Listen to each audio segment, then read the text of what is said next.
Assalamualaikum warahmatullahi wabarakatuh. Apa kabar Bunda cantik? Sehat dan bahagia selalu dan senantiasa dilimpahkan rezeki yang berlipat ganda. Kembali lagi bersama HM Bercerita, tempat setiap momen punya cerita dan setiap cerita punya rasa. Di sini aku pun sendiri dan masih seperti yang dulu. Devon mendengarkan sebuah lagu dari tap mobilnya. Seminggu setelah ia mengunjungi toko bunga Araka, Devon kembali ke toko bunga itu. Kling, suara lonceng terdengar saat ia memasuki toko. Melihat ke sekeliling, matanya jelalatan mencari keberadaan Raka. Berjalan ke arah kasir, ia berjinjit melihat ke seberang meja kasir. Siapa tahu anak itu berada di kolong meja. Akan tetapi, seribu sayang, Devon tak menemukannya. Berbalik lagi, suara seorang wanita menyapa indera pendengarnya. "Ada yang bisa saya bantu?" tanya Putri pada Devon. Kedua tangannya penuh dengan buket rangkaian bunga. Berjalan pelan, ia menyimpan buket pesanan orang di meja kasir, lalu beralih kembali menatap pria di depannya. Menggaruk bagian kepala belakang yang tidak gatal, Devon asal menunjuk bunga yang terpajang di dekat meja kasir. "Aku pesan itu dijadikan buket," ucapnya cepat. Putri mengangguk. "Tunggu sebentar." Setelahnya ia mengambil beberapa bunga pesanan Devon, lalu mulai merangkainya. "Apa ada bunga lagi yang Anda cari?" Putri bertanya. Tersentak kaget, Devon menggeleng pelan. Ia kemudian memutuskan untuk duduk di sofa selagi menunggu. Baru saja 3 menit mulutnya sudah gatal ingin menanyakan keberadaan Raka, tapi ia ragu untuk menanyakannya. Akan tetapi rasa keingintahuan yang tinggi membuat Devon menoleh kembali ke arah Putri. Devon berdehem. "Ya?" Putri menatapnya bertanya. "Anakmu tidak di sini?" Akhirnya ucapan itu keluar. Sejenak menatap Devon menyelidik. "Dia sekolah hari ini jadi tidak ke sini. Seminggu lalu dia mengeluh sakit perut. Jadi ia pulang lebih cepat. Dan karena toko tak bisa ditutup, makanya saya membawa Raka ke sini," jawab Putri. Ia juga tak mengerti kenapa bisa ia sangat tertarik dengan seseorang yang bahkan belum pernah ia temui. Namun hatinya berkata bahwa ia harus melakukannya. Melihat Devon yang melamun dengan ekspresi murung, Putri tak bisa menahan senyumnya. "Sungguh malang nasibmu," gumam Putri lirih. Ia pun mengambil plastik untuk membungkus buket bunga yang sudah jadi. "Totalnya 129.000. Apa Anda ingin membayarnya cash atau debit?" Buru-buru pria itu mengambil kartu ATM-nya dan menyerahkannya pada Putri. Dengan cekatan, Putri menggesek kartu hitam itu. "Terima kasih, semoga hari Anda menyenangkan." Devon mengangguk. Sebagai balasan, ia kemudian pergi meninggalkan toko bunga itu tanpa tahu bahwa sejak tadi, seseorang di balik celah pintu belakang meja kasir melihat Devon dengan tatapan antara sedih, bahagia, dan juga rindu. "Dia sudah pergi?" Suara Putri membuat orang itu perlahan keluar. "Sudah puas melihatnya?" ucap Putri. Helaan nafas berat bisa Putri dengar.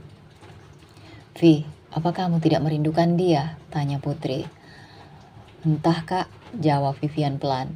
Jujur saja meski sedikit kaget karena mendapati Devon ada di toko bunga milik kakaknya, Vivian merasa bahagia sekaligus sedih. Bahagia karena ia akhirnya bisa bertemu dengan Devon setelah 4 tahun berlalu. Sedih, ia belum bisa menghampiri pria itu sekarang. Ucapan kakeknya Alexander terngiang-ngiang di ingatannya. Iya benar, Vivian sudah bertemu dengan kakeknya seminggu lalu, lebih tepatnya ia yang tak sengaja menabrak kakeknya sendiri saat mengantri membeli es krim. Pertemuan yang tak pernah Vivian rencanakan. Vivian entah harus bahagia atau tidak, akan tetapi di lubuk hatinya yang paling dalam, ia merindukan keluarganya, terutama ayahnya. "Bunda, ayo cepat. Adel tidak mau ditinggal Tante Putri," ucap Adeline merengek pada ibunya. Gaun cantik berwarna biru laut dengan aksen pita di belakangnya membuat Adeline terlihat imut. Dan jangan lupakan rambut yang sengaja diikat cepol dengan sedikit anak rambut di sisi wajah anak itu membuat Adeline tampak menggemaskan. Vivian dengan tergesa memasukkan beberapa barang yang mungkin diperlukan si kembar, mulai dari baju ganti, botol minum, dan juga susu kotak kesukaan mereka. Aizen sibuk dengan buku bergambarnya dan Raka, anak itu terus bersemu merah menatap ke arah Adeline yang terlihat manis di matanya. Hari ini adalah hari Sabtu dan kebetulan sekolah mereka libur. Akan tetapi Vivian yang kebetulan ada wawancara kerja tak bisa menjaga si kembar. Pak Fahri juga jualan setiap hari, jadi ia akan menitipkan si kembar bersama kakaknya. Jika kalian berpikir mungkin nanti akan ada yang mengenali Vivian di tempat kerja barunya, itu tidak ada. Karena Vivian mengubah rambutnya menjadi warna pirang. Dan jangan lupakan tai lalat di bawah mata kanan dan juga hidungnya yang sengaja ia buat menggunakan make up. Ia juga setiap keluar menggunakan make up ala Douyin yang akan membuat wajahnya tersamarkan. Itulah sebabnya sampai 4 tahun berlalu tak ada yang mengenali Vivian. Putri keluar dari dapur dengan 2 tangan, menggenggam 2 tas kanvas. Isi tas itu tentu saja bekal untuk ketiga bocah yang akan pergi bersamanya. Sudah selesai belum? Putri bertanya. Vivian mengangguk tanpa menoleh. Ia kemudian mengambil kue cookies buatannya. Benar, ternyata cookies buatan Devon selalu menjadi cemilan kesukaan si kembar. Untung saja Vivian saat itu ikut membantu membuat cookies yang sudah menjadi makanan favoritnya. Jadi ia bisa merekuk ulang resepnya dan anak-anak sangat menyukainya. Setelah dirasa sudah semuanya beres, Vivian memberikan kedua tas itu pada anak-anaknya. Ingat, jangan bandel ya. Jangan menyusahkan Tante Putri. Tante Putri kan di sana bukan untuk menjaga kalian. Tapi Tante Putri kerja jualan bunga. Kalian harus ingat itu. Jangan berantem sama Raka. Rukun-rukunnya sayang, Bunda nanti bakalan jemput kalian kalau urusan Bunda sudah selesai. Bunda sayang kalian, ucap Vivian. Putri yang melihat interaksi ketiganya tersenyum tipis. Sayang, tolong bawa ini ya, ucapnya. Raka mengangguk. Vivian menoleh, Kak, aku titip si kembar ya. Tenang saja, kamu jangan khawatir dan fokus saja sama wawancaramu nanti. Tak berapa lama kemudian Putri sampai di depan tokonya. Kling, suara pintu terbuka terdengar. Putri tak tahu ada seorang tamu yang sudah berdiri di depan pintu. Adeline yang pertama kali mendengar sontak langsung berlari. Ia kemudian tersenyum manis kepada orang itu. Selamat datang di Araka Flowers, teriaknya lantang tanpa menyadari orang yang berdiri di depannya tertegun melihat Adeline. Begitu, jadi Anda membutuhkan buket bunga tulip untuk istri Anda ya, ucap Putri menganggukkan kepala. Benar, saya butuh bunga tulip putih, jika ada tolong buatkan menjadi buket yang indah. Jawabnya sambil meringis kaku karena kedapatan mencuri-curi pandang ke arah 2 anak bermata biru yang tengah bermain bersama 1 anak bermata coklat. Putri tersenyum tertahan, mereka menggemaskan bukan? Adeline memang yang paling aktif dan maaf karena dia yang menyambut Anda bukan saya, ucapnya sambil menatap Adeline. Deheman dari pria itu di depannya terdengar, disusul tawa kecil. Tidak apa-apa, justru saya senang disambut oleh anak semanis dia. Saya harap anak laki-laki saya kelak akan semanis dia. Saya tak sabar menunggunya. Saya berdoa semoga Anda semanis Adeline. Tapi ngomong-ngomong, siapa nama istri Anda? Saya memberikan bonus kartu ucapan untuk istri Anda, ucap Putri. Amanda Aulia Firmansyah, kamu bisa menulis nama Amanda di kertas itu. Dan terima kasih untuk bonusnya. Nama saya Bara Abimana, ucap orang itu. Bara Abimana, pria yang sudah Vivian anggap kakak, sekaligus asistennya dulu. Dunia memang sempit, di mana tetap sengaja.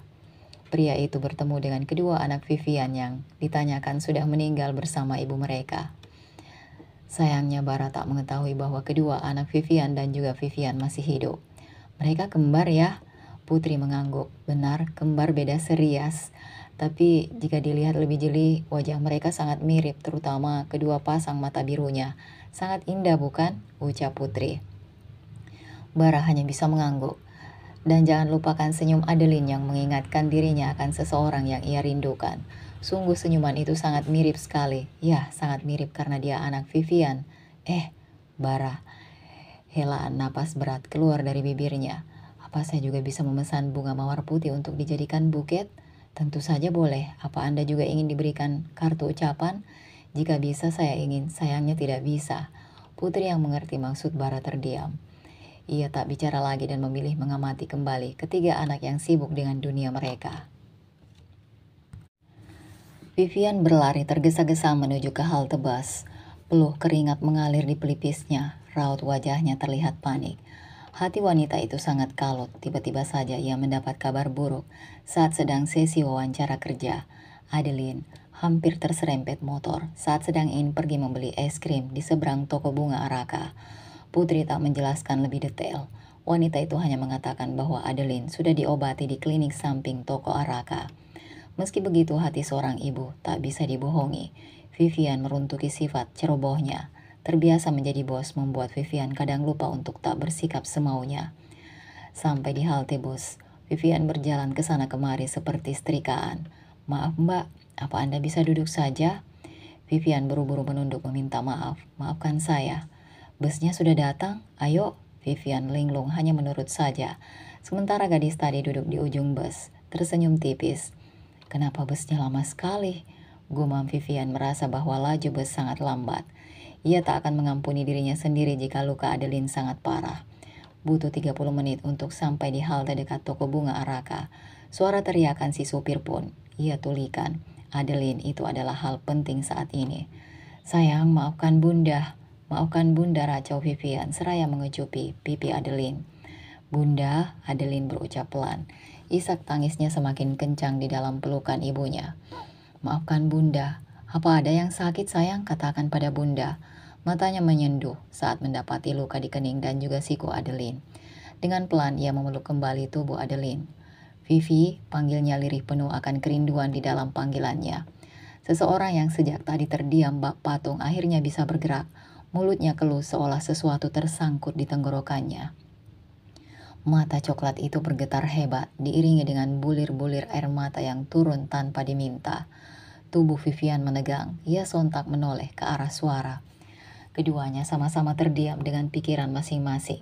Namun tak bisa dibohongi, mata keduanya tersirat perasaan rindu yang mendalam. Orang yang menenangkan Adeline sejak tadi adalah Devon. Devon, Arsenio, Arta Marta, ayah si kembar. Vivian yang kelewatan khawatir tak menyadari keberadaan Devon sejak tadi. Ia sibuk mengkhawatirkan anaknya. Bagaikan mendapat air di padang gurun, Devon berlari memeluk Vivian. Bahu pria itu bergetar hebat. Pria itu terus meracaukan nama Vivian berkali-kali. Rasa bahagia mendominasi perasaannya saat ini. Vivian yang dipeluk Devon terdiam kaku. Ia bingung harus merespon seperti apa. Ia belum siap untuk kembali ke rumahnya. Ia masih takut dan juga akibat peristiwa itu. Akhirnya Vivian mengingat siapa itu Devon. Mendapati respon tak sesuai harapan dari Vivian. Devon melonggarkan pelukannya. "Sayang, jawab aku. Jangan diam saja. Aku merindukanmu. Aku tahu pasti kamu masih hidup. Aku percaya kamu tak akan meninggalkanku. Aku minta maaf karena baru sekarang aku bisa mengatakannya. Aku mencintaimu." Vivian Arsela Darmadi. Pertahanan Vivian runtuh. Pada akhirnya isak tangisnya kencang keluar dari bibirnya. Devon tersenyum tipis, lalu mengeratkan pelukannya. Sementara Adeline, anak itu memang sudah sejak tadi turun dari gendongan ibunya. Menatap pria yang memeluk ibunya bingung. "Adeli," ucapan putri terhenti saat mendapati Vivian yang menangis dalam pelukan Devon. Tadinya ia akan berterima kasih pada pria itu karena sudah menyelamatkan saudara kembarnya saat terserempet motor. Akan tetapi melihat ibunya menangis, Aisen langsung berlari dan menendang tulang kering Devon yang membuat si empunya mengerang sakit. "Menjauh dari ibuku," teriaknya mengubah panggilan Vivian. Sepertinya anak itu sangat marah karena mengubah panggilan bunda menjadi ibu. Kebiasaan Aisen memang agak aneh. Kedua mata bulat itu menatap tajam pria yang kini tengah duduk di samping ibunya. Hidungnya kembang kempis menahan amarah. Si kecil Aisen terus saja menatap Devon layaknya singa jantan. Vivian yang melihat aura permusuhan dikibarkan Aisen kepada ayahnya menghembuskan napas panjang. Lucu sekali melihat pria kecilnya itu marah. Bukannya terlihat menakutkan bagi Vivian.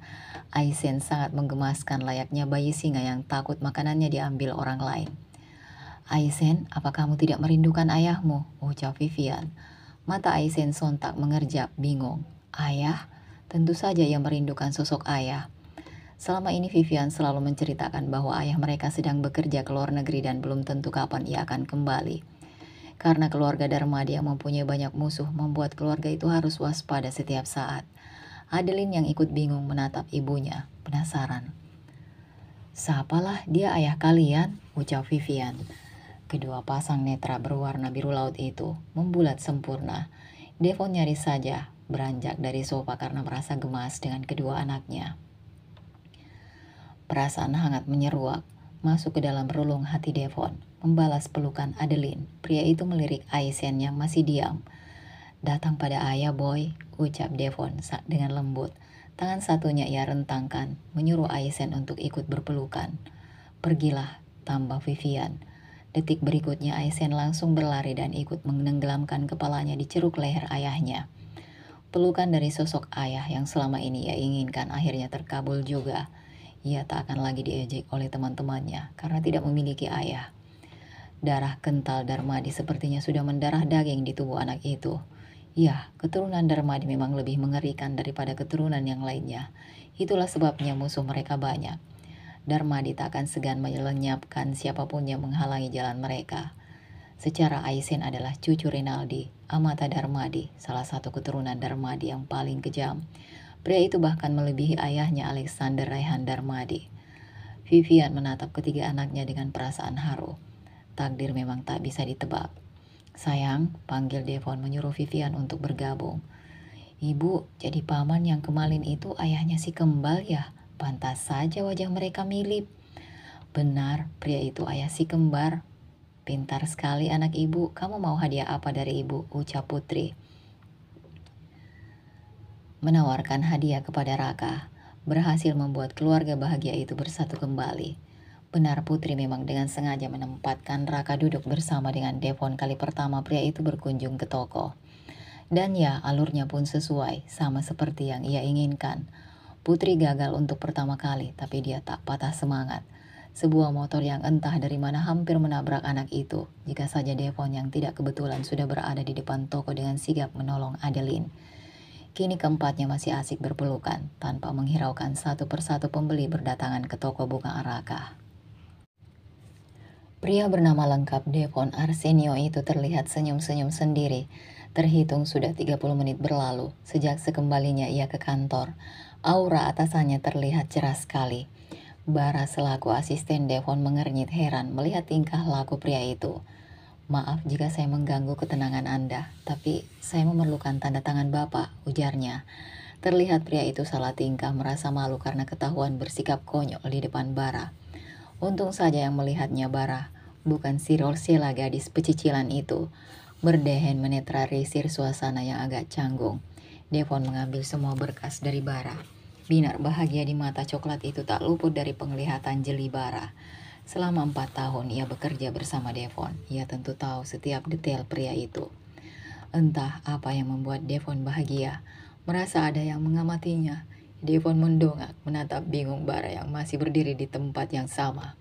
"Ada apa?" tanyanya. Bara berdehem kemudian menggeleng. Ia pun pamit undur diri untuk mengerjakan pekerjaannya kembali. Tak peduli dengan Bara yang bersikap aneh, Devon kembali pada kegiatannya.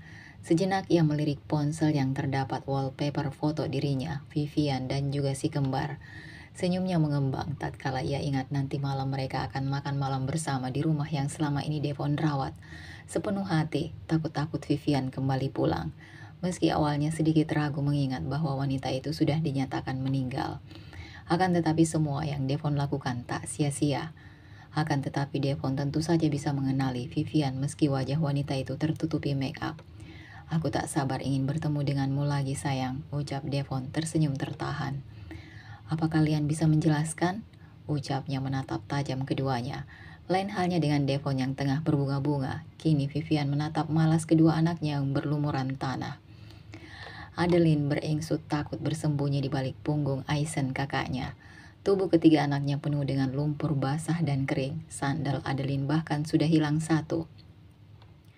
"Bunda, maaf," teriak Adeline berlari untuk masuk ke dalam rumah. Tangis Adeline semakin kencang karena merasa ibunya marah besar. Akan tetapi sekarang ia malah mendapati ibunya marah padanya. Aizen berjalan menghampiri adiknya. Ia memeluk erat Adeline yang menangis meraung-raung memanggil Vivian. Raka yang melihat Adeline menangis pun ikut menangis. Paduan suara yang sungguh sangat merdu di sore hari yang cerah. Melihat ketiganya terlihat seperti gembel dengan air mata mengalir deras. Seraya memegangi perutnya yang sakit akibat tertawa banyak, Vivian menghampiri ketiga anak nakal yang tengah menatap dirinya bingung. "Aduh, kenapa kalian manis sekali sih? Bunda kan jadi tidak tega memarahi kalian," ucap Vivian, seraya merentangkan kedua tangannya, menyuruh ketiganya memeluknya. Tanpa babi Bu Triple A berhambur memeluk Vivian. Bunda jangan marah sama Adeline. Adel janji tidak akan main lumpur lagi. Janji? Vivian menyerahkan jari kelingkingnya. Setelah berbaikan, Vivian menyuruh ketiganya untuk mandi di halaman rumah. Adeline yang paling antusias mandi di halaman rumah. Anak itu langsung membuka seluruh bajunya diikuti Raka dan terakhir Aizen. Butuh waktu 1 jam untuk memandikan ketiganya dari lumpur kotor. Wah, sepertinya kakek melewatkan sesuatu yang seru, ujar Pak Fahri. Ah, lari! Adeline berteriak girang berlari masuk ke dalam rumah diikuti Raka dan juga Aizen yang memilih berjalan cepat dengan wajahnya yang sudah semerah tomat. Terima kasih karena sudah mengundang kami, nak, ujar Pak Fahri pada Devon yang kini duduk berhadapan dengan pria parubaya itu. Tidak usah sungkan, Pak. Seharusnya saya yang harus berterima kasih kepada Bapak. Karena Bapak, Vivian selamat dan anak-anak saya juga tumbuh sehat seperti sekarang. Saya tak bisa membayangkan jika mereka benar-benar meninggalkan saya. Pak Fahri menepuk pelan bahu Devon. Jangan bersedih. Aku tahu bagaimana perasaanmu. Akan tetapi semua manusia memang datang dan pergi. Itu sudah menjadi hukum alam. Dan untuk Vivian, berterima kasihlah kepada Tuhan karenanya wanita yang kamu cintai selamat dari peristiwa memilukan itu, ucap Pak Fahri menasihati Devon.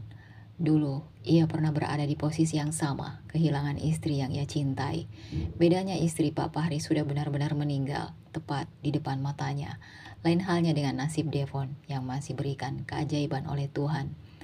Tersenyum tipis kepalanya mengangguk. Wah, ayamnya enak sekali. Lebih enak dari ayam bakar buatan Bunda, seru Adeline. Benal, Laka juga suka ayam ini. Sangat enak dan lembut seperti mochi, tambah Raka. Tawa Putri pecah mendengar celotehan keduanya. Putri, tegur Pak Fahri. Namun bukannya menghentikan tawanya, Putri malah semakin mengeraskannya dengan mata melirik sinis kepada Vivian. Malu karena dibuli oleh Putri, Vivian mencubit kecil. Sontak mulutnya kini penuh dengan sepotong paha ayam. Awas saja kamu, Kak, yang dibalas tawa mengejek oleh Putri.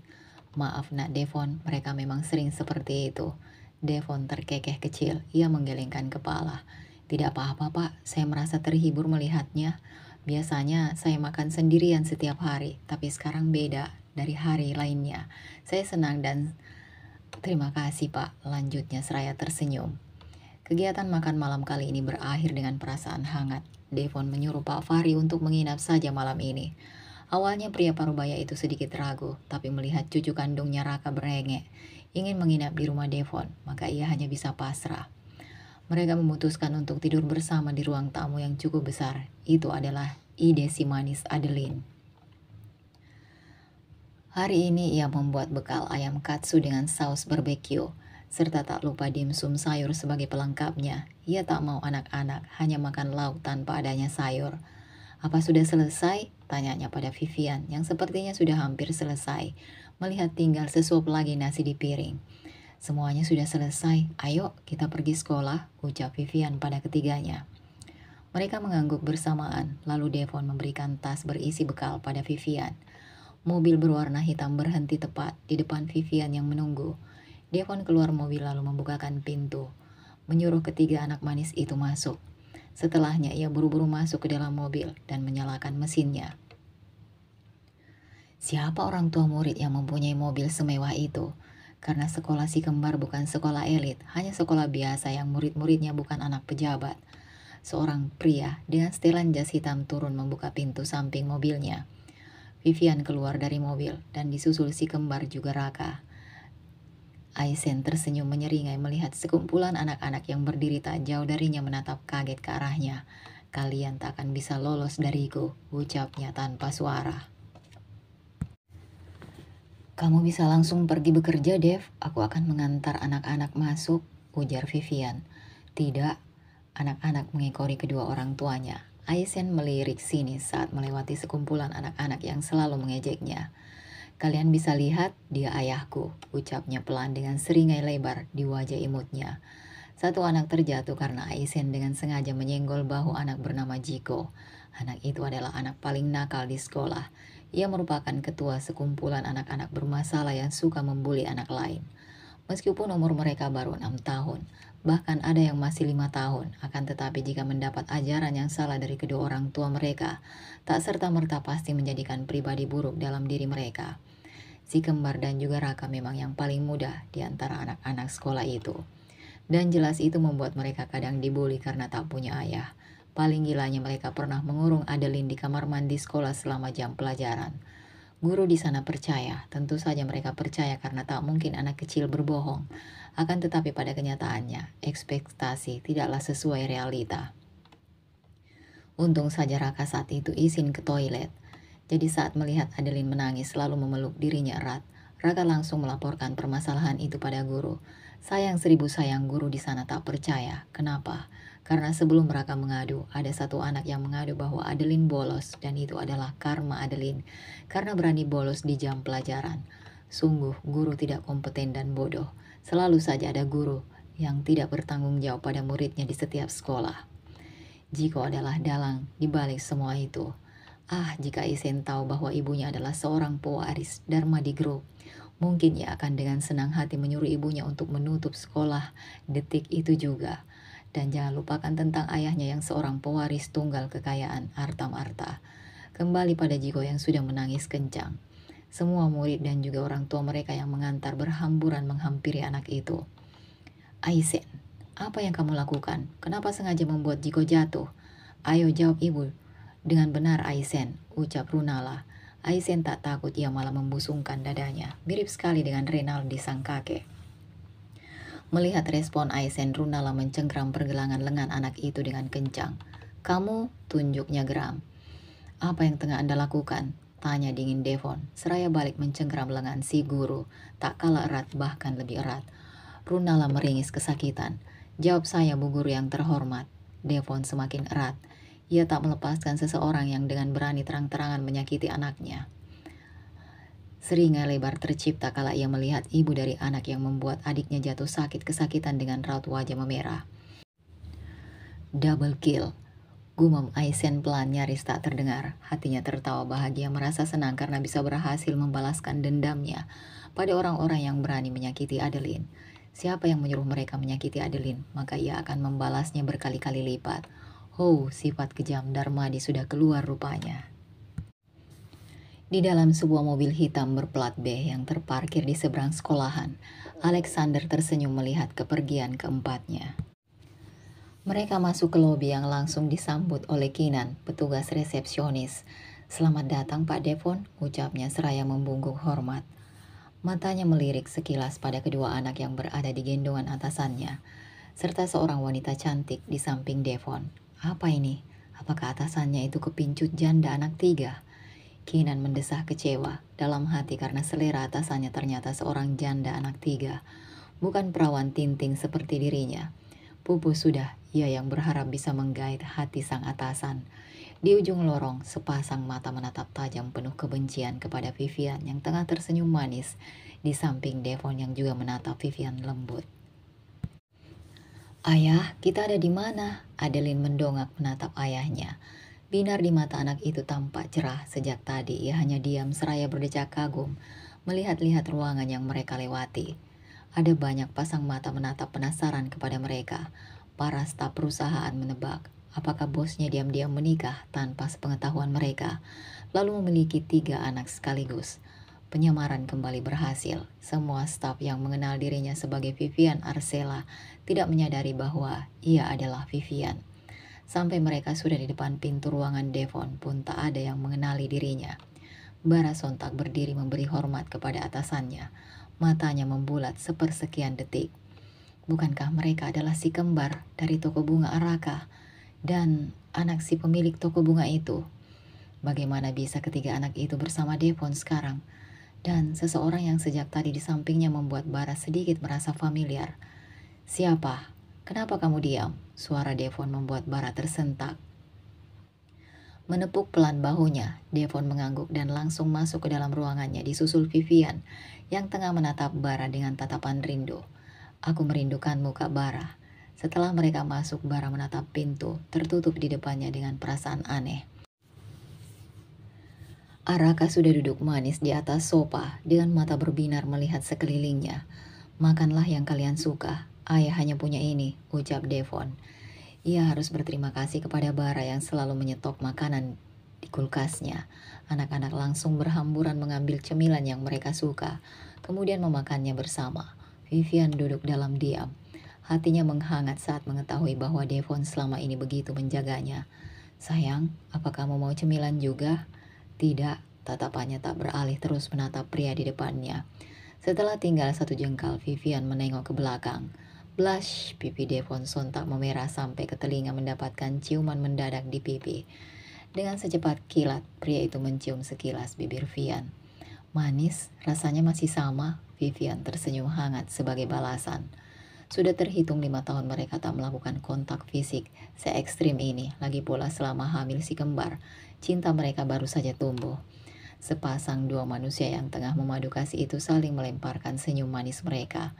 Ketiga anak masih sibuk dan Vivian serta Devon juga sibuk melepas rindu mereka.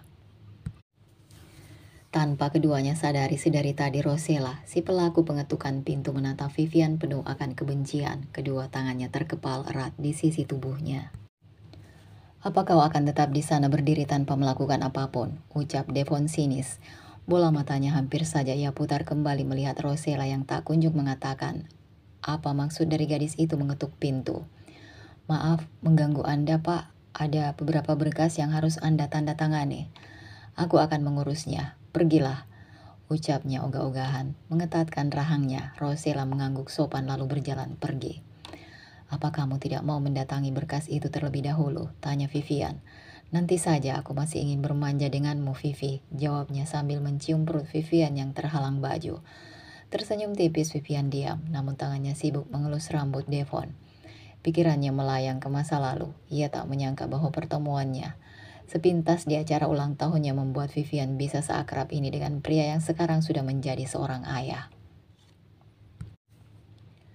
Vivian berjanji ia tidak akan takut lagi dan juga akan terus menjaga si kembar dari semua musuh keluarga Darmadi. Lalu setuju dengan usul sang kakek untuk membesarkan si kembar di luar negeri. Alexander akan terus menutupi bahwa Vivian masih hidup. Sampai di mana anak-anak sudah cukup besar di luar negeri juga. Sang kakek akan mengajari kedua buyutnya bela diri untuk melindungi diri mereka. Alexander tak mau kejadian cucu pertamanya terulang kembali. Sudah cukup mereka mengambil cucu pertamanya. Tak akan ada lagi keluarga Darmadi yang tiada akibat ulah musuh. Vivian menunduk, mengecup pelan puncak kepala Devon. "Ada yang ingin aku bicarakan." "Apa, sayang?" Devon kemudian duduk menatap lembut Vivian. "Maafkan aku sebelumnya, tapi Dev, minggu depan aku akan pergi ke luar negeri bersama kakek Alexander." "Jelas, Vivian." Menghempaskan tangan Vivian kasar, Devon berdiri. Pria itu mencoba untuk pergi tapi dengan Vivian menahan pergelangan tangannya. Ketiga anak yang sedang asik tiba-tiba menoleh karena mendengar perselisihan di antara orang tua mereka. "Sayang, Bunda dan Ayah pergi dulu sebentar, oke? Apa kalian bisa menjaga diri? Ada Paman Bara di luar ruangan ini jika kalian membutuhkan sesuatu." "Apa Bunda baik-baik saja?" Aisen menatap ibunya khawatir. "Ada apa?" Itulah yang ada di pikiran anak itu saat ini. "Tidak apa-apa, sayang. Bunda ada sedikit urusan dengan Ayah. Apa kalian bisa menunggu sebentar?" Anggukan kecil dari ketiganya membuat Vivian kembali tersenyum. "Bisa tolong jaga anak-anak? Saya ada urusan dengan bos Anda," ucap Vivian. Vivian dan Devon pergi ke arah rooftop kantor. Vivian tidak mau jika ada satu orang pun di kantor yang menguping. Setelah sampai, Vivian langsung memegang kedua bahu Devon. "Sayang, maaf karena baru mengatakannya padamu. Aku berpikir kita tidak akan bertemu. Maka daripada itu aku menyembunyikannya. Ini demi kebaikan anak-anak, dan kamu juga bisa mengunjungi kami kapanpun kamu mau." "Maksudmu?" "Begini, sebelum kita bertemu aku sudah bertemu dengan kakek Alexander. Dan ia menyuruhku untuk tinggal bersamanya di Jerman. Demi kebaikan anak-anak, karena musuh Darmadi serta Arta-Marta masih berkeliaran. Ia takut mereka mengetahui keberadaanku dan juga anak-anak. Kami akan tinggal sampai anak-anak bisa melindungi diri mereka sendiri. Mereka akan dididik oleh kakek Alexander. Maka dari itu aku mohon, biarkan aku pergi. Bukankah kamu bisa mengunjungi kami setiap akhir pekan di setiap bulannya? Kami akan selalu menunggumu, jelas Vivian panjang lebar. Baiklah, demi anak-anak dan juga kamu, aku akan mengunjungimu setiap akhir pekan di tiap bulannya, ucap Devon. Selama seminggu Devon sudah menyiapkan susunan kegiatan yang akan ia dan keluarga kecilnya lakukan. Dan sekarang sudah 4 hari mereka melakukan kegiatan bersama. Vivian sudah kembali ke keluarga Darmadi. Bagaimana respon kedua orang tuanya? Tentu saja tidak percaya. Vivian terlihat respon keluarganya tertawa. Ia pun dengan tegas mengatakan bahwa ia manusia asli dan bukan hantu. Dan tentu saja keduanya sontak menangis sambil memeluk Vivian. Serta si kembar yang membuat mereka tak kalah terkejut. Apalagi mereka mewarisi warna mata Gerald, ayah Devon. Biru sejernih warna laut lepas. Si kembar langsung dimonopoli oleh kakek neneknya, dan kedua kakaknya hanya bisa pasrah karena belum bisa bertemu dengan si kembar. Dan sekarang Vivian masih asik memasak makanan untuk makan siang mereka. Anak itu sudah menjadi seperti anak ketiga Vivian dan Devon. Keduanya juga tidak keberatan jika Raka ikut bersama, karena memang anak itu sangat lucu, dan tentunya ia bisa membantu menjaga Adeline jika sewaktu-waktu Aizen sedang tidak ada.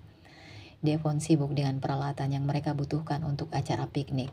Semuanya tampak sibuk di rumah sederhana hadiah dari kedua orang tua Vivian. Kini yang terasa hangat, tidak lagi sepi. Devon mengganggu kecil. Ia berjalan ke arah Vivian. Kenapa sayang?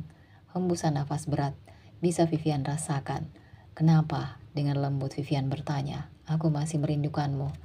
Apa tidak bisa jadwal keberangkatanmu diundur? Menangkuk pipi Devon kemudian mengecup kedua mata pria itu. Maafkan aku, kita bisa bertemu setiap akhir pekan bukan? Aku akan memasakkan makanan yang kamu suka setiap akhir pekan. Dan kita bisa melakukan piknik, bagaimana? Kita juga bisa melakukan telepon sampai pagi atau panggilan video sebelum tidur. Apa itu sudah cukup? Devon mengangguk kecil. Tersenyum manis Vivian kembali pada kegiatannya. Hari yang cerah untuk mengawali piknik kecil mereka. Devon asik menyuapi Vivian serta anak-anak yang sibuk bermain ke sana kemari dengan riang penuh gembira. Angin sepoi-sepoi membuat Vivian sedikit mengantuk. Ia menatap Devon kemudian menyandarkan tubuhnya ke bahu pria itu. Kenapa sayang? Tidak ada, aku hanya merasa bahagia sekarang. Aku tidak menyangka kita bisa bertemu kembali. Jujur, aku sempat hilang ingatan selama 3 bulan setelah kejadian itu.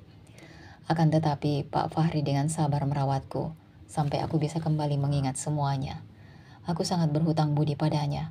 Apa kamu bisa mencarikan ayah Raka? Sebenarnya ayah anak itu masih ada.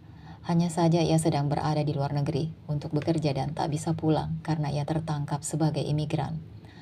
Seseorang menipunya dan sampai sekarang ia tak bisa menemui anaknya. Raka ditinggal oleh ayahnya saat ia masih bayi. Apa kamu bisa melakukannya untukku? Jelas Vivian. Jangan khawatir, aku janji akan mencarinya. Aku juga sudah menyayangi anak itu. Ya, cocok untuk Adeline, ucap Devon di akhirnya. Tawarnya keluar dari bibirnya. Vivian hanya bisa mendesah malas jika Devon sudah membahas tentang itu. Hari yang tak Devon inginkan akhirnya datang juga. Pria itu berdiri di depan Vivian dengan air mata mengalir deras. Rambutnya acak-acakan. Devon tak peduli dengan orang-orang yang menatap dirinya jijik. Dia hanya mengekspresikan bagaimana perasaannya saat ini. Vivian hanya tersenyum kecil. Ia memeluk tubuh pria kesayangannya. Kedua tangan Devon memeluk kencang Vivian. Pria itu berdiri di depan Vivian dengan air mata mengalir deras. Rambutnya acak-acakan. Devon tak peduli. Vivian tersenyum kecil. Kedua tangan Devon memeluk kencang Vivian. Isak tangisnya masih terdengar, meski lirih melonggarkan pelukannya. Sayang, sudah menangisnya ya? Lihat anak-anak, mereka bahkan sudah berhenti menangis. Apa kamu tidak merasa malu dengan mereka? Ucap Vivian. Sebentar lagi pesawat kami akan take off. Aku akan langsung menghubungimu jika sudah sampai nanti, oke? Sekarang saatnya kita harus berpisah. Berpisah? No, Vivi. Jaga ibu kalian di sana, oke? Jangan biarkan satu pria manapun mendekatinya. Apa kalian paham anak-anak? Ucap Devon dengan tegas. Tangannya mengelus kepala keduanya secara bergantian. Anak itu tidak menyahut heboh seperti Adeline, tapi Devon tahu bahwa Aizen lebih mengerti dari Adeline. Anak-anak, ayo kita pergi. Kemana bunda? Bukankah kita akan pergi ke Jerman? Rumah opa keren? Tanya Adeline bingung. Opa tua adalah panggilan Adeline kepada Alexander. Vivian tak menjawab melainkan tersenyum penuh arti. Ia menyuruh anak-anak untuk segera berdiri dan pergi dari pesawat itu. Lalu, setelah itu seseorang duduk di kursi mereka. Pesawat Air Lion dengan tujuan ke Jerman baru saja kehilangan kontak 2 menit yang lalu. Semua penumpang dan awak pesawat dinyatakan hilang. Prank! Pecahan gelas sampai saja mengenai kaki Devon. Tubuh pria itu seketika tidak bisa berhenti bergetar. Devon amruk tak kuasa menahan beban tubuhnya lagi. Dengan air mata mengucur deras mengalir di pipi. Pintu didobrak dengan kasar oleh seseorang. Pria itu menatap semua orang yang berada di dalam rumah dengan tatapan sendu. Siapa saja yang melihat keadaan pria itu pasti menganggapnya gila. Bayangkan saja, sandal tinggal sebelah, kaos polos putih yang ternoda oleh noda kopi, rambut acak-acakan, serta keadaan wajah pria itu yang sungguh memprihatinkan. Renaldi berjalan menghampiri Devon dengan raut wajahnya sedih, menepuk pelan bahunya. Devon, si pelaku pendobrakan pintu. Sabar nak. Menatap plafon rumah, air mata Devon turun dengan deras. Bahu pria itu bergetar dengan hebat. Baru saja mereka bertemu Vivian dan mereka sangat bahagia mengetahui bahwa Vivian masih hidup. Akan tetapi takdir seolah selalu mempermainkan hidup seseorang. Wanita itu kembali pergi dengan meninggalkan kesedihan untuk kedua kalinya. Amelia sejak tadi diam, tak mengucapkan sepatah kata pun. Tak ada isak tangis keluar dari bibirnya. Wanita parubaya itu hanya menatap kosong ke arah kolam renang di depannya. Novita hanya bisa menggigit bibirnya miris. Untuk apa mempunyai uang begitu banyak jika pada akhirnya mereka tak pernah bisa hidup tenang? Karma apa yang tengah mereka jalani sampai rasa sakitnya begitu hebat? Novita tak pernah mengerti. Apa Tuhan tidak menyayangi mereka? Itu sebabnya kesialan selalu berputar-putar di hidup mereka. Walau semua orang melihat keluarga mereka begitu sempurna, tapi sebenarnya tidak. Semua orang menyanjung tinggi keluarga Darmadi karena berhasil menjadi keluarga sukses. Semua orang iri pada mereka yang selalu berhasil dengan mudah mendapatkan pundi-pundi uang. Tapi sebenarnya Novita lebih iri pada keluarga yang hidup dengan biasa tapi penuh dengan kehangatan. Mel, Novita memanggil Amelia lirih. Bibirnya bergetar, berjalan menghampiri Amelia, ia duduk.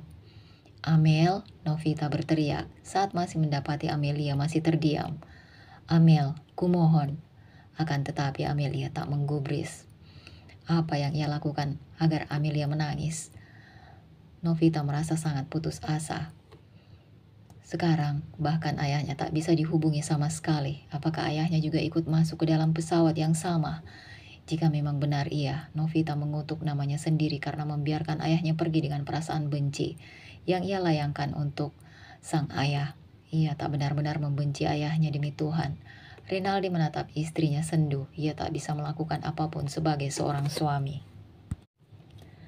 Renaldi menunduk dalam list nama penumpang pesawat. Lion Air belum diberitakan. Renaldi belum tahu apakah ayahnya juga ikut bersama Vivian di dalam pesawat itu.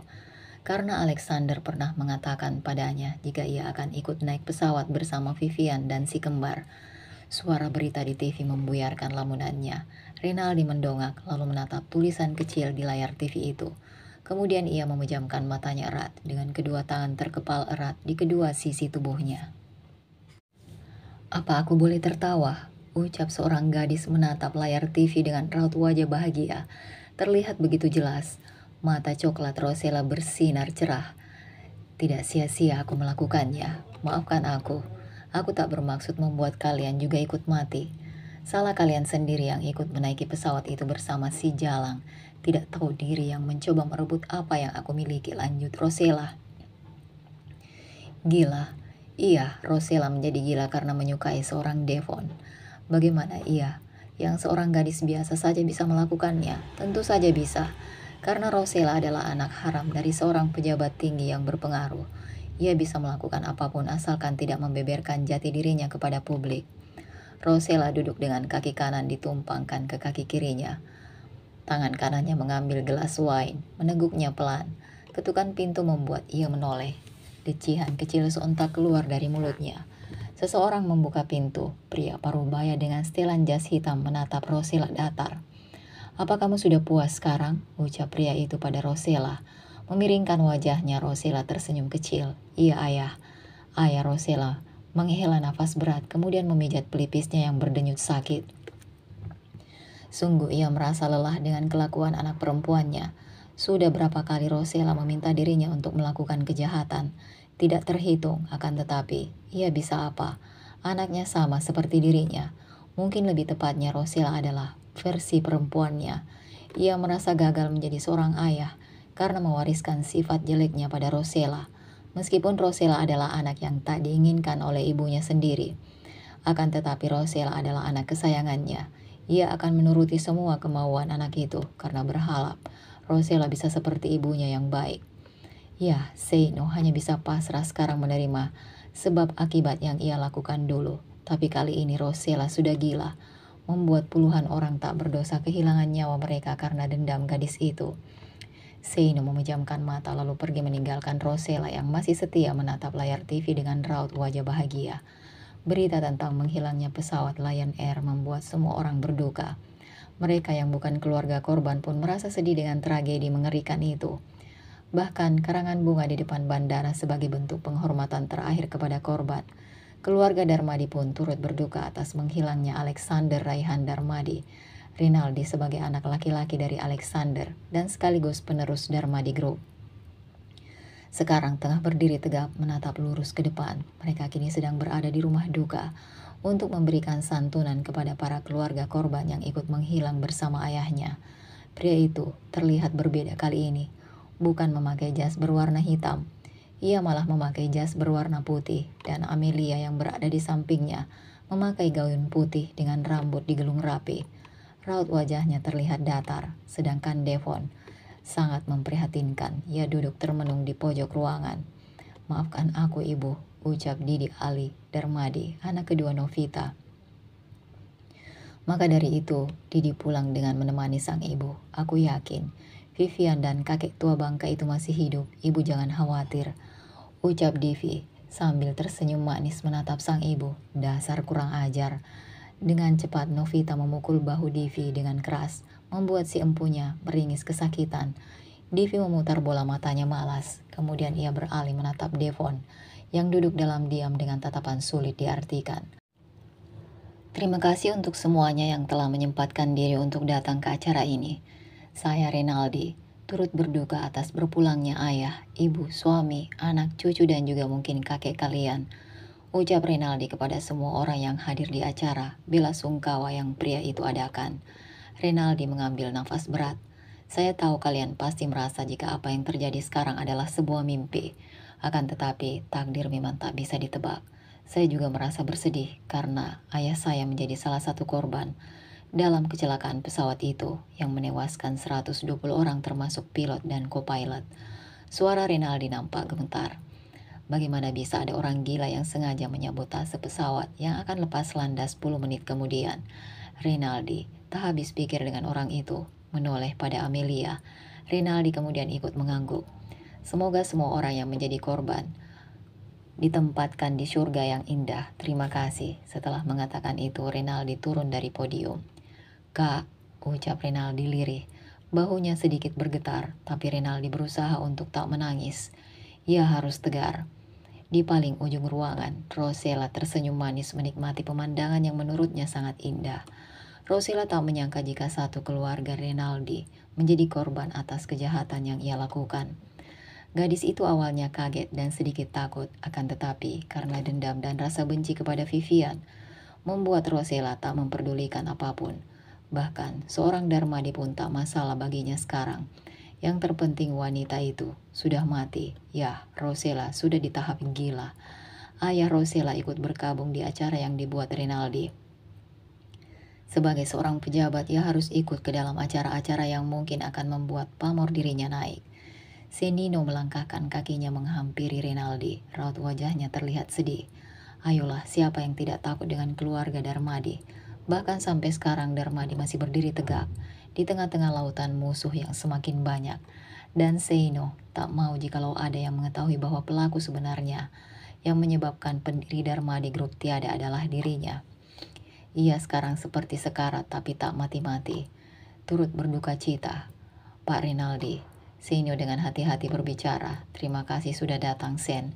Tidak usah berterima kasih, aku datang karena turut ikut sedih dengan kepergian Pak Alexander.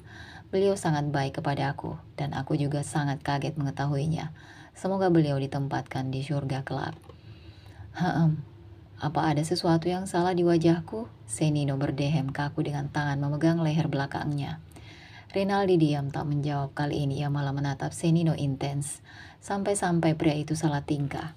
Tidak, hanya saja apa kau benar-benar tulus mengatakan itu? Maksudmu apa, Ren?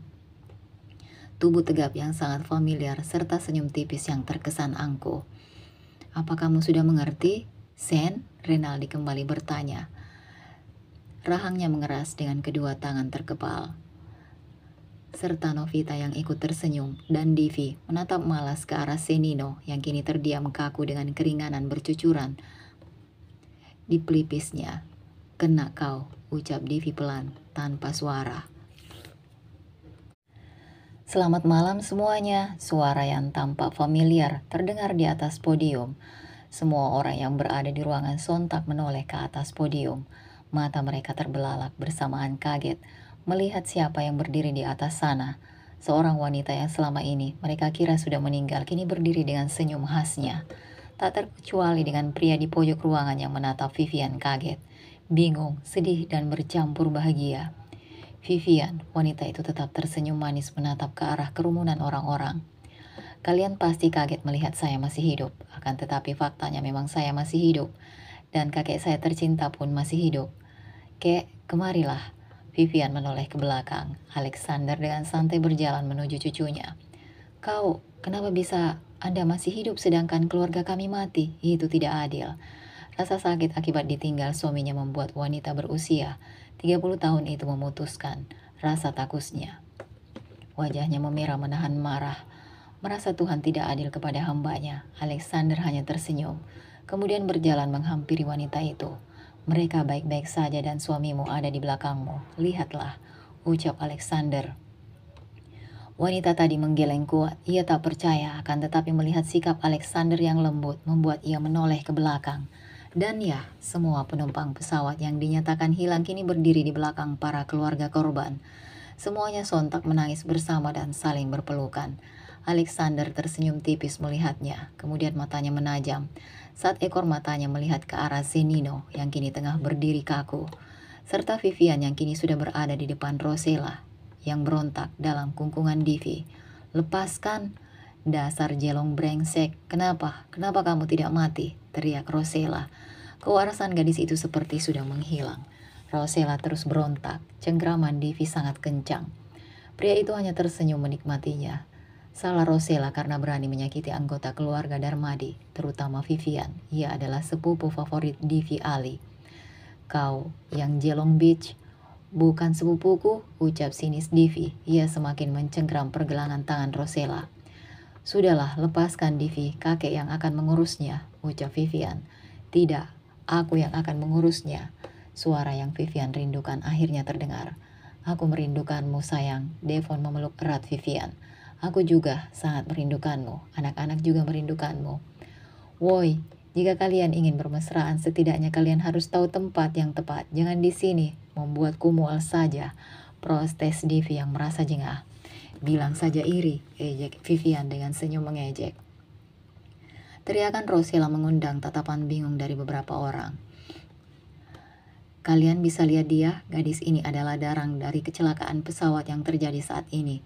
Jika saja Vivian sepupu saya tidak mengetahui niat jahatnya, maka semua orang termasuk Vivian dan juga kakek saya sekarang sudah tidak ada, akan tetapi berkat kepintarannya kami menyiarkan berita palsu tentang kecelakaan pesawat dan membuat acara bela sungkawa agar rencana kami terlihat nyata, ungkap Divi yang berdiri di tengah-tengah aula dengan Rosella yang berdiri di sampingnya dengan keadaan kacau.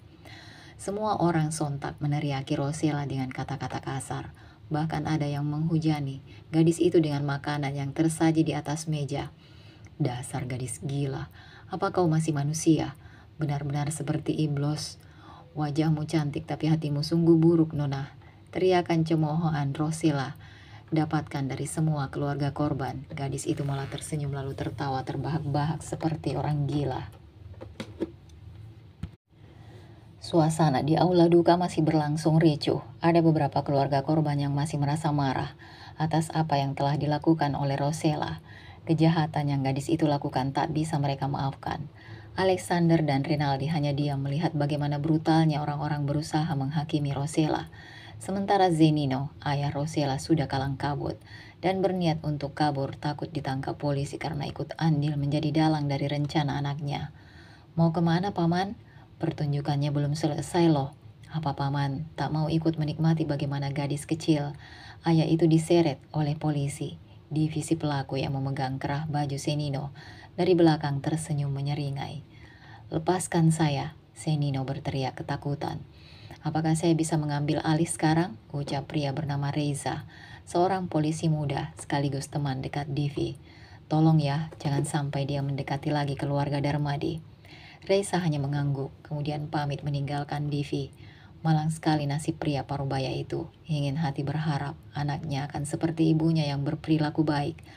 Akan tetapi sepertinya ia salah mendidik Rosella. Sampai-sampai Rosella menjadi gadis jahat dan membangkang kepada dirinya. Para keluarga korban turut meminta maaf karena menyebabkan kegaduhan. Acara ditutup dengan acara makan-makan bersama. Rinaldi menyuruh beberapa orang untuk kembali menyajikan makanan baru. Semua orang menikmati pesta dengan perasaan lega. Devon bercosplay menjadi Lem dan terus menempel pada Vivian. Ia bahkan lupa untuk menanyakan keadaan anak-anak yang sejak tadi tidak muncul sama sekali. Sayang, sudah lepaskan, apa kamu tidak malu dilihat orang lain? Gilingan cepat. Bisa, Vivian rasakan, ia hanya mampu tersenyum. Salahkan saya ayah mertuanya yang menyuruh ia untuk berakting di depan semua orang. Tega sekali kalian membuatmu merasa ikut terhanyut ke dalam tipu daya kalian. Alexander hanya tertawa sebagai balasan. Sudahlah Bu, akui saja akting ibu memang jelek. Jadi Paman Rinaldi tak mengajak ibu dan malah mengajak aku. Divi dengan bangga mengatakannya di depan ibunya sendiri. Semuanya, tolong lihat kami. Belum sempat Divi ingin protes. Suara anak perempuan menginterupsi ketiga. Kegiatan semua orang termasuk kegiatan Devon. Mata pria itu membulat saat melihat si kembar dan juga Raka berdiri di atas podium dengan kostum lebah melekat di tubuh mereka. Ketiganya tersenyum saat semua orang melihat ke arah mereka, lebih tepatnya hanya dua orang, karena Aizen tetap berwajah datar menatap ke depan. Musik menyala lalu ketiganya mulai menari-nari dengan irama yang pas. Semua orang penasaran dengan apa yang akan anak-anak lucu itu lakukan, tak terkecuali dengan Vivian dan juga Devon. Ayah, bunda, ayo menikah, buatkan kami seorang adik, teriak mereka dengan suara menggelegar, mengagetkan semua orang seraya membentangkan kain bertuliskan, ayo menikah, kami ingin adik, yes, itu baru keponakan paman paling hebat.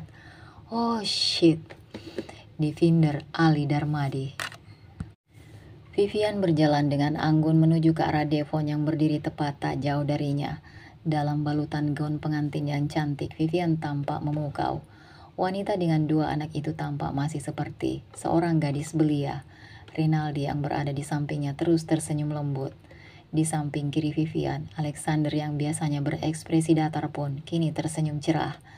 Adelina tersenyum manis membuat siapa saja yang melihat anak itu seketika berteriak girang karena merasa gemas. Serta Raka yang tampak gagah memamerkan deretan gigi putih rapinya.